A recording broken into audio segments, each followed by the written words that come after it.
OK, donc, nous allons aborder l'avant-dernier chapitre de notre programme. Ça va porter sur les systèmes d'équations, qu'on va voir tout de suite, et sur les inéquations, qu'on va voir au courant de la semaine prochaine, probablement.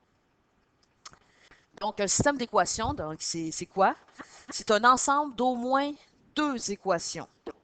Donc, un ensemble d'au moins deux équations que l'on peut représenter à l'aide de diverses stratégies. Donc, quand je parle de diverses stratégies, ça veut dire qu'on peut représenter les équations sous, sous forme d'équations, de graphiques. Oups, graphique ici. Excusez-moi. Graphique ou table de valeur. Donc, nous, ce qu'on va faire, on va résoudre ces systèmes d'équations. La résolution d'un système d'équations linéaire consiste à déterminer la coordonnée du point de rencontre entre les deux droites décrites par les équations. Donc ici, j'ai mis un petit exemple assez simple. Donc, vous avez vos deux équations, y égale 2x plus 1 et y égale à moins 3x plus 6. La façon de résoudre, c'est de trouver le point de rencontre, comme on vient de dire. On peut le faire sous forme de graphique. Donc, ce que je fais une table de valeurs, puis ma table de valeurs, bon, je la reproduis dans un plan cartésien. Donc, je m'aperçois que mon point de rencontre est 1, 3. J'aurais pu carrément utiliser la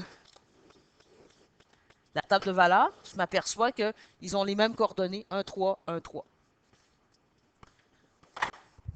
Donc, c'est une façon rapide de le faire si c'est possible.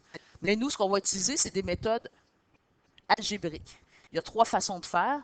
La méthode par comparaison, par substitution et par élimination. Nous allons commencer par la méthode de comparaison qui, si vous vous en rappelez, vous les avez fait l'année passée, en secondaire 3. Donc, vous prenez ça en note. La méthode par comparaison est une méthode qui permet de résoudre algébriquement un système d'équations un système où les deux équations sont sur la forme canonique. Donc, y égale à x plus b. Puis, si je veux utiliser cette méthode-là, je suis obligé de mettre mes équations sous cette forme-ci. Donc, j'ai mes deux équations ici. Y égale à 2x plus 2, puis y égale à 3x moins 5. Première chose à faire, c'est mettre mes deux équations égales. Pourquoi c'est égal? C'est parce qu'à un moment donné, là, quand je regarde dans ma table de valeurs, à un moment donné, pour la même valeur de x, je vais avoir la même y. Donc, les y vont être égaux. C'est pour ça que je mets y est égal.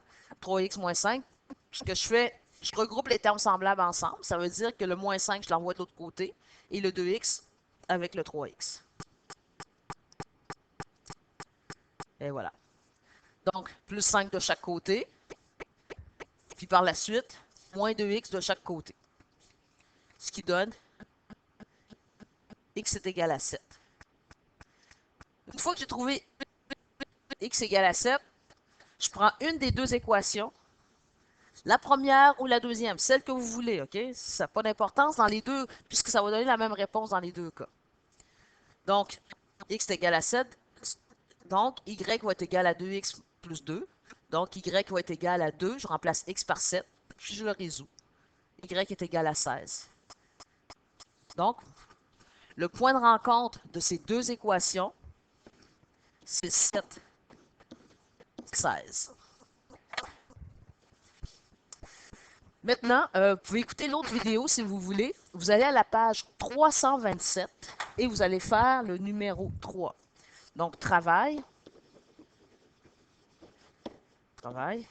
page 327, numéro 3. Donc, il y a une petite vidéo que vous pouvez écouter pour suivre le travail.